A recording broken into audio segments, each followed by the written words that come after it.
Hey everyone, Razzbowski here, and welcome back to some more Five Nights at Freddy's 3 information and speculation. Today, everybody, we're going to be going through the phone calls from the Five Nights at Freddy's 3 game and analysing each little detail that the phone dude and the phone guy tell us, because we've got some very interesting facts in these phone calls. So this is going to be sort of a night 1 through 6 compilation of the phone calls with a little bit of sexy discussion in between. Anyway, let's move on to night 1, baby.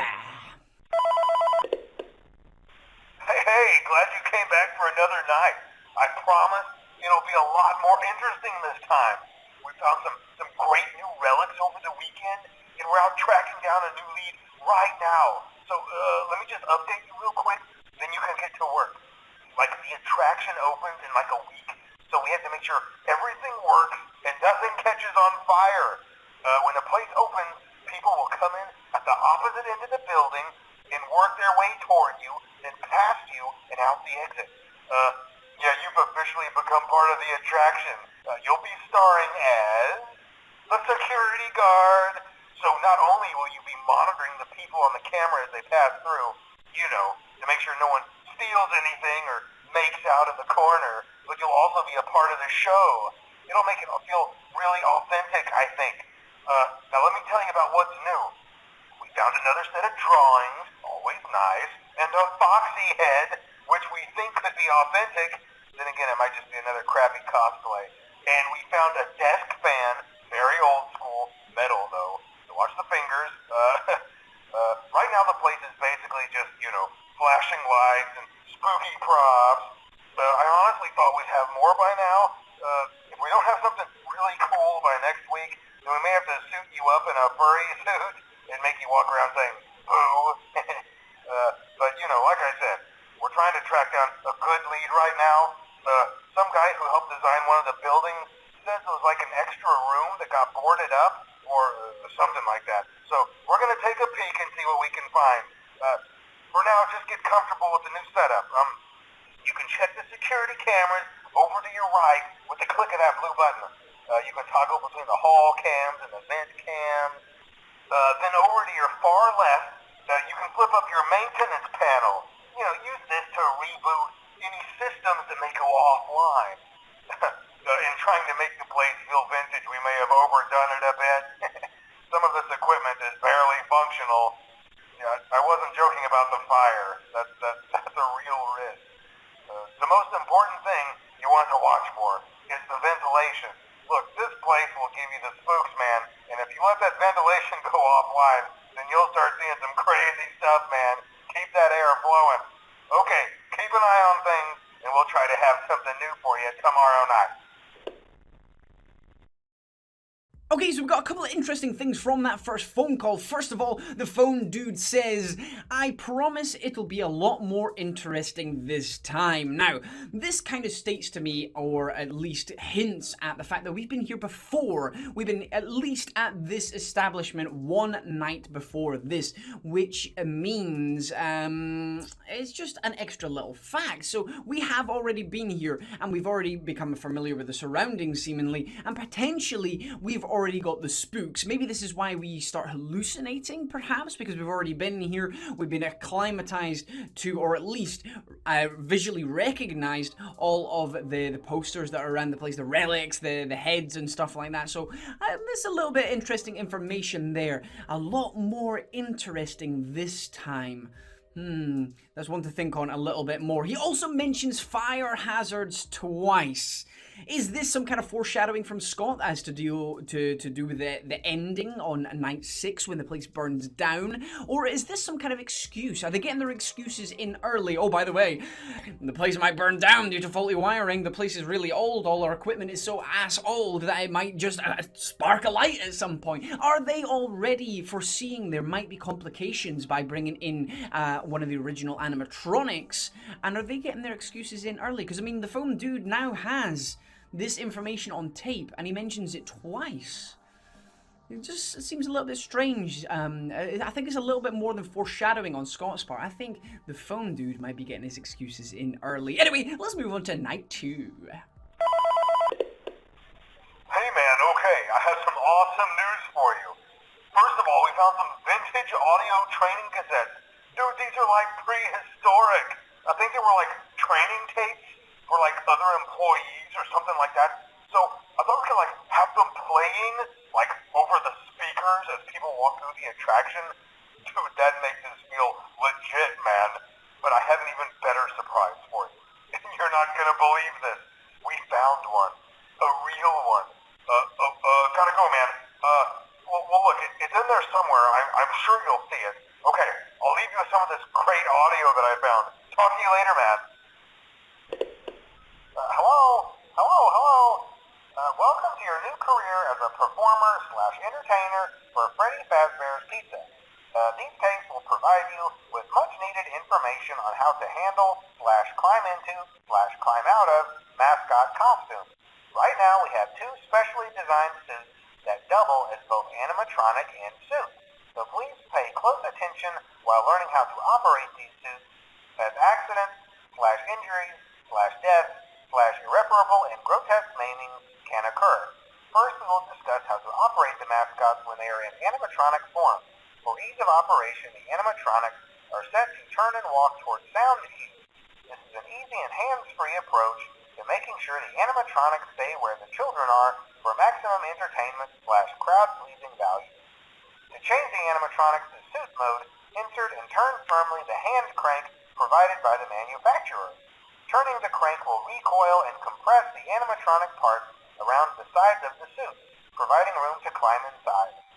Please make sure the spring locks are fastened tight to ensure the animatronic devices remain fixed.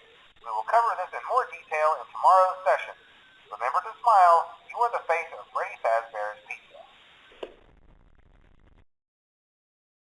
Okay, Night 2 is pretty damn interesting because they find Springtrap for the first time. Night 2 is when Springtrap is now active, and having him moving around the place is pretty damn interesting. So the fact that they found an original animatronic is pretty damn exciting. Next up, we get the old phone guy. He is back, and he's badder than ever, teaching us how to safely get in and out of these animatronics. This is the first time that we learn that each one of the suits are dual purpose. We can get inside them and they can function on their own. We need to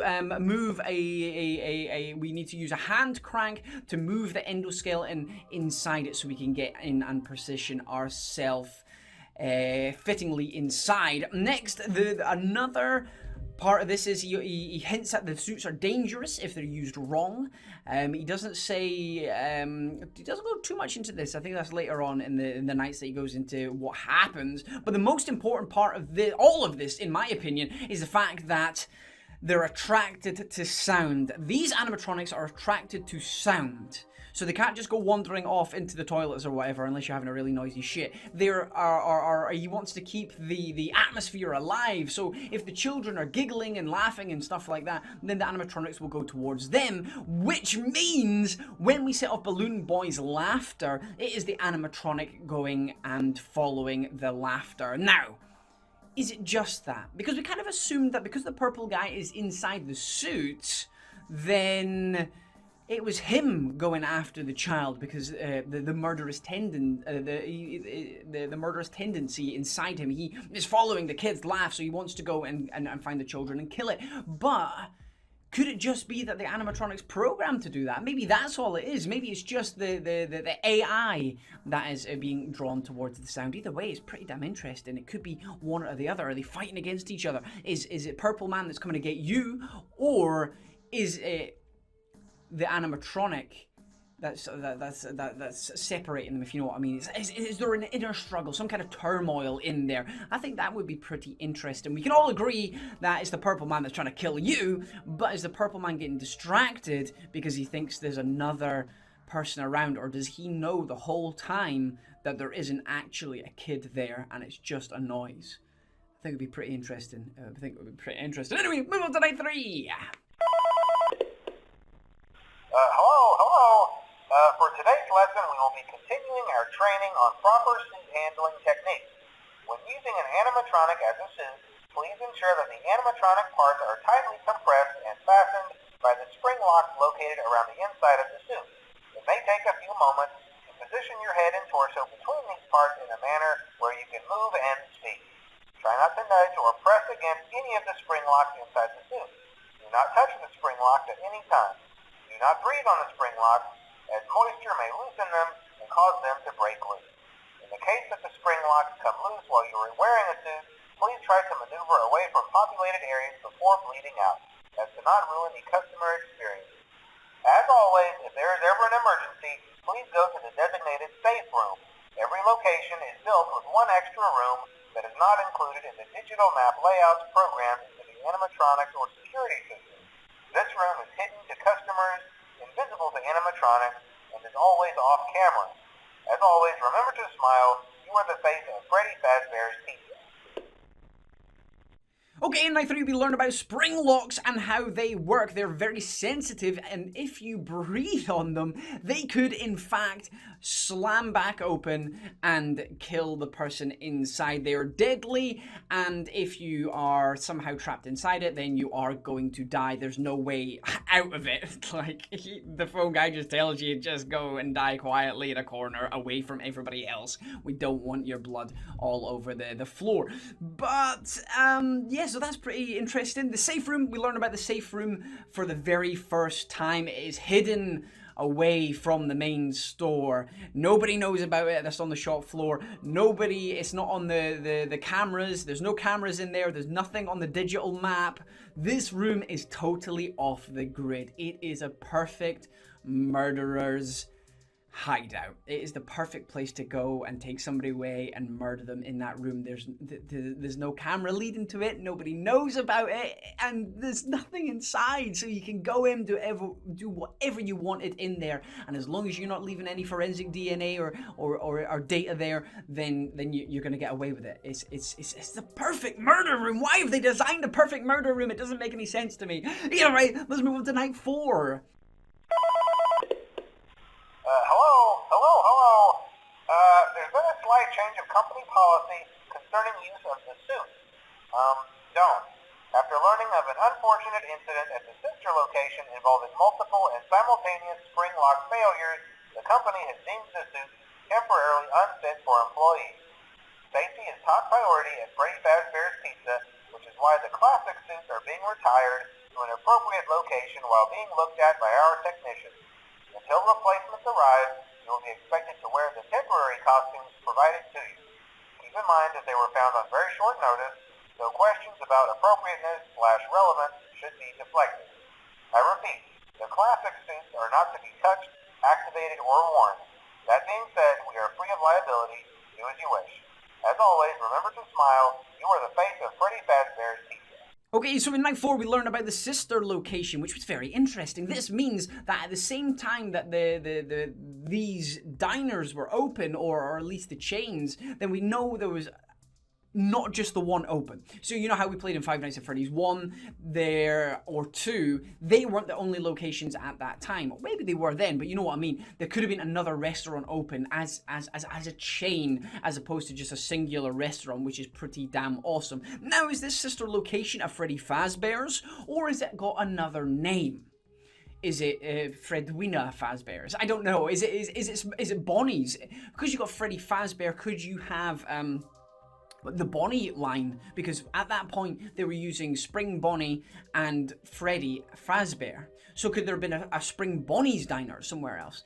I think it's pretty damn interesting. I like the fact that they mentioned a sister location. I think that's going to be very, very important in any future games if we do get to that point. Next up, we've got the fact that the spring locks have actually started malfunctioning and killed, or at least destroyed, seriously maimed, somebody at this sister location. So that definitely means we should stop using those suits. They've got temporary suits at the time. Now these temporary suits, we're told not to question where they're from, etc.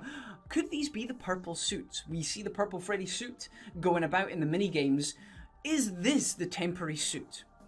I think it could be. I really do think the purple suit could be, because it's a different color, so we'd question it. Maybe it's been made cheaply and it looks a bit dodgy. I reckon the purple suit is a temporary suit, and I think that's going to be very, very interesting. Anyway, Night 5. Hello. This is just a reminder of company policy concerning the safe room. The safe room is reserved for equipment and/or other property not being currently used and as a backup safety location for employees only. This is not a break room and should not be considered a place for employees to hide and or congregate. And under no circumstance should a customer ever be taken into this room and out of the main show area. Management has also been made aware that the Spring Bonnie animatronic has been noticeably moved and would like to remind employees that this costume is not safe to wear under any circumstances.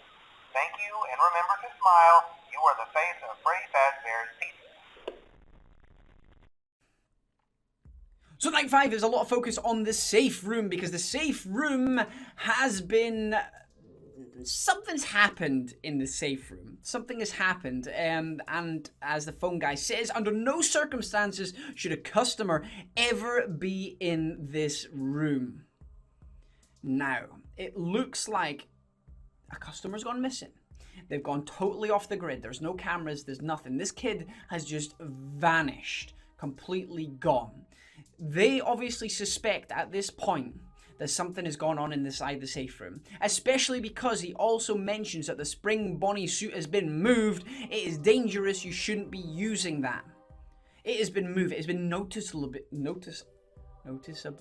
that's the word, noticeably moved, which means they are suspecting that some kind of foul play has gone on in there. Is there a smell in there? Is there a blood stain? Is there something in that room that leads them to believe that something fishy has gone on in there? This is the first part where we learn on night 4. This is where we learn that the murderer has been using the safe room to kill the children and probably lured them in with the Spring Bonnie suit. Not the Golden Freddy suit like we first originally thought. The Spring Bonnie suit has been used to lure the kids into the room to be stabbed in the face with a knife. Well, I made up that last bit, but you know what I mean. They're dead. Poor kids. Night 5. Hello. This is just to inform all employees that due to budget restrictions, the previously mentioned safe rooms are being sealed at most locations, including this one. Work crews will be here most of the day today, constructing a false wall over the old door face. Nothing is being taken out beforehand, so if you left anything inside, then it's your own fault. Management also requests that this room not be mentioned to family, friends, or insurance representatives. Thanks again, and remember to smile. You are the face of Freddy Fazbear's Pizza.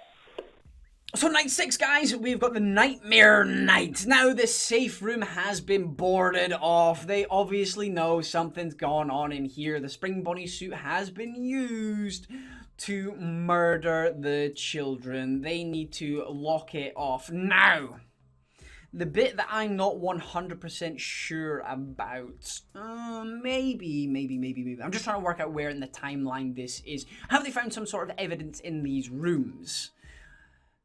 Actually, yeah. If they've been boarded up.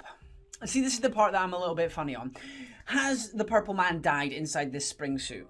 Because obviously there's going to be blood all over the floor. There's going to be blood all over the floor.